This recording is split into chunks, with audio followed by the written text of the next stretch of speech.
தங்கப்பிள்ளையே, இன்று இந்த கருப்பன் உனக்கு ஒரு உத்தரவாதம் தருகின்றேன்.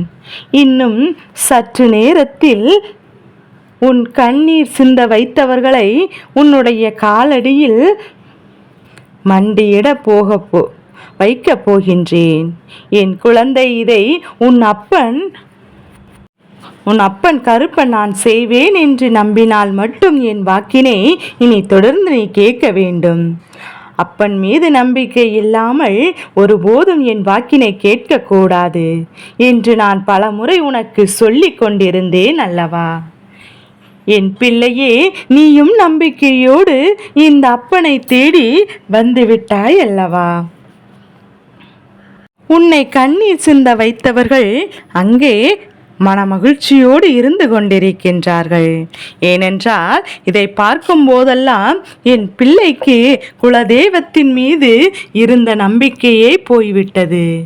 ஏனென்றால் கஷ்டங்களையும் கொடுப்பவர்கள் சந்தோஷமாக இருப்பதும் வாழ்க்கையில் சகஜமான ஒரு நிலையாக மாறிவிட்டது என்று எண்ணி என் பிள்ளை நீ வேதனைப்பட்டாயல்லவா?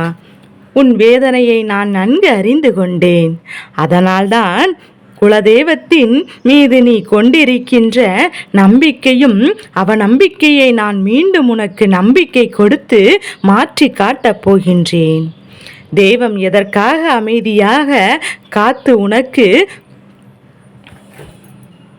துரோகத்தையும் உன் கண்ணில் இருந்து கண்ணீரையும் நீ வைத்தவர்களுக்கு எதனால் இந்த கருப்பன் தண்டனை உடனடியாக கொடுக்கவில்லை என்பதற்கான காரணத்தையும் நீ தெரிந்து கொள்ள வேண்டும். எல்லா நேரத்திலும் அப்பன் உன்னுடைய கண்ணீரை காண விரும்புவது கிடையாது. ஆனந்த கண்ணீராக இருந்தால் மட்டும்தான் அது எனக்கு விருப்பமான விஷயமாகும்.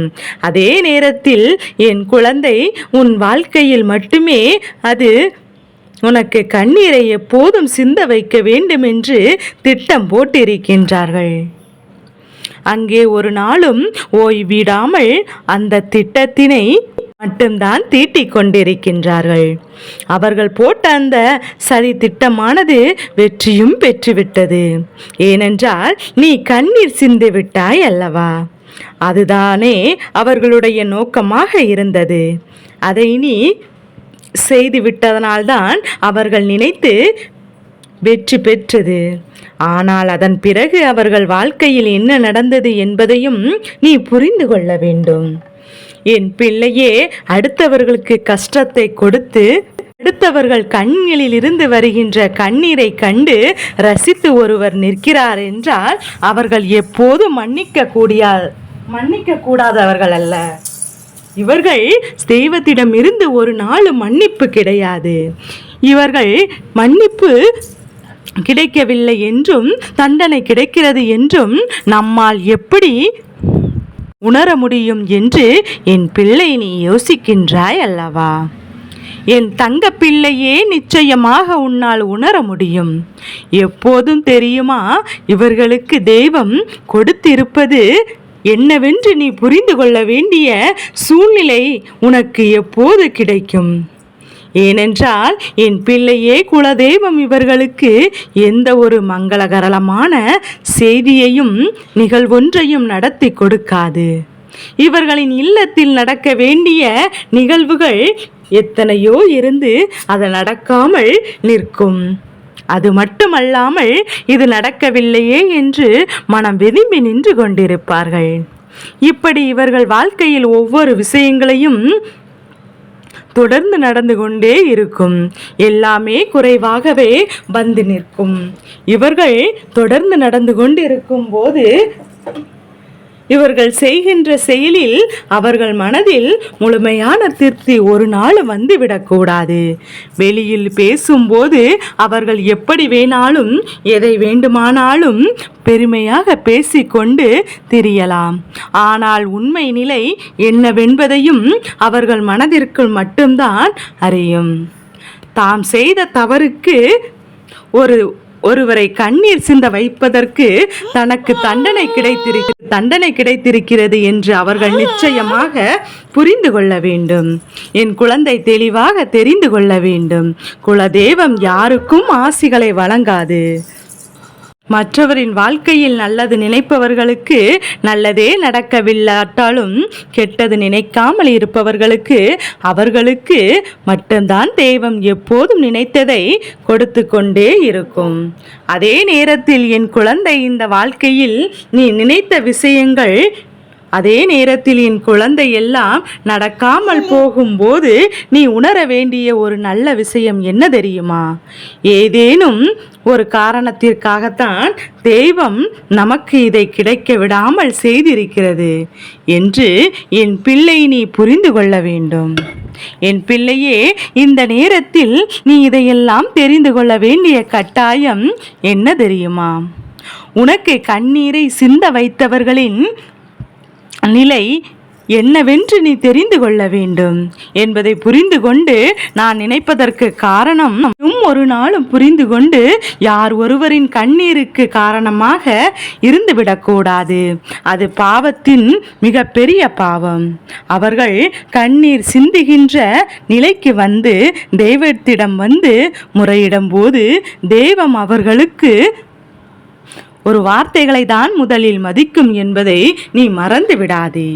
அவர்கள் தெய்வத்தை வணங்கலாம், தெய்வத்திடம் இருந்து எல்லா வேண்டுதலையும் வைக்கலாம். ஆனால் தெய்வம் அவர்களை ஒரு நாளும் கண்ணெடுத்து பார்க்கவில்லை என்பதுதான் இது போன்று செய்கின்றவர்களுக்கு கிடைக்கின்ற தண்டனையாகும் என்பதை நீ புரிந்து கொண்டு அவர்கள் வெளியில் பேச்சுக்கு எப்போதும் என்ன வேண்டுமானாலும் சொல்லிவிட்டு திரியலாம். எப்படியெல்லாமோ தம் வாழ்க்கையை மாறிவிட்டதாக சொல்லலாம். தெய்வம் அவர்களுக்கு உறுதுணையாக இருப்பதாக வெளிக்காட்டலாம்.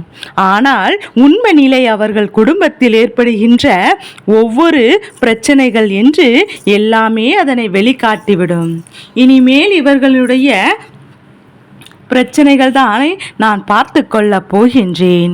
இனி அவர்கள் வாழ்க்கையில் வரக்கூடாது என்பது என்னுடைய முடிவு. அடுத்தவரின் கண்ணீரை கண்டு ரசிப்பவன் இந்த வாழ்க்கையில் இந்த உலகத்திலேயே ரணமாக்கப்பட்டவன். அப்பேற்பட்ட ஒரு காரியத்தை செய்தவர்களுக்கு தண்டனை பலமாக இருக்கும். நான் உன்னிடத்தில் இதை கொடுத்து விட்டால் நடந்த கஷ்டங்களை எல்லாம் நீ மறந்துவிட்டு ஒன்றும் தெரியாதது போல என் பிள்ளை நீ அந்த உறவை தொடர்ந்து கொண்டிருப்பாய். அது நடக்கவிடக்கூடாது. அதனால் எப்போதும் எந்த ஒரு விஷயம் சரியாக நடக்க வேண்டும் என்பதையும் தெளிவாக புரிந்து கொண்டு அதன்படி நடந்து கொள்ள வேண்டும். என் பிள்ளையே, கருப்பணசாமி இன்று உனக்கு சொல்ல வந்த விஷயம் என்ன தெரியுமா? அது ஒரு முக்கியமான விஷயம். இது ஒன்றுதான். உன்னை கண்ணீர் சிந்த வைத்தவர்கள், உன் கண்ணீரை கண்டு ரசித்தவர்கள் எப்போதும் உன் கண்ணீரை சிந்தி கொண்டே இருக்க வேண்டும் என்று நினைப்பவர்கள் இவர்கள் முன்னிலையில் எல்லாம் என் பிள்ளை நீ வாழ்ந்து காட்ட வேண்டும். இந்த அப்பன் உன்னை வாழ வைக்கப் போகின்றேன். உன் வாழ்க்கையில் என்ன கொடுக்க வேண்டுமோ அதை சரியான நேரத்தில் உனக்கு கொடுக்க போகின்றேன். உனக்கானவற்றை எல்லாம் இந்த வாழ்க்கையில் முழுமையாக நான் நிறைவேற்றி கொடுத்து தருகின்றேன். அவர்களுக்கு தண்டனை சர்வ நிச்சயமாக கிடைக்கும். காலம் முழுவதும் நினைத்து நினைத்து வேதனைப்படும்படி அவர்கள் வாழ்க்கையில் பல பிரச்சனைகள் நடக்கும். நான் செய்தது என்ன பெரிய தவறு என்று உணர்வதோடு மட்டுமல்லாமல் அவர்கள் காலடியில் வந்து விழுந்து நிச்சயமாக மன்னிப்பினை கேட்பார்கள். என் குழந்தை, மன்னித்து ஏற்றுக்கொள்வதும் வேண்டாம் என்று விட்டு தள்ளுவதும் உன்னுடைய விருப்பம் அல்லவா? என் தங்க பிள்ளையே, அதில் ஒரு நாளும் அப்பன் நான் தலையிட மாட்டேன். சரியான நேரத்தில் முடிவுகளை எடுத்துக்கொண்டால் போதும். என் தங்கமே, உனக்கு என்றுமே இந்த கருப்பன் சாமியினுடைய ஆசீர்வாதங்கள் முழுமையாக கிடைத்து கொண்டே இருக்கும்.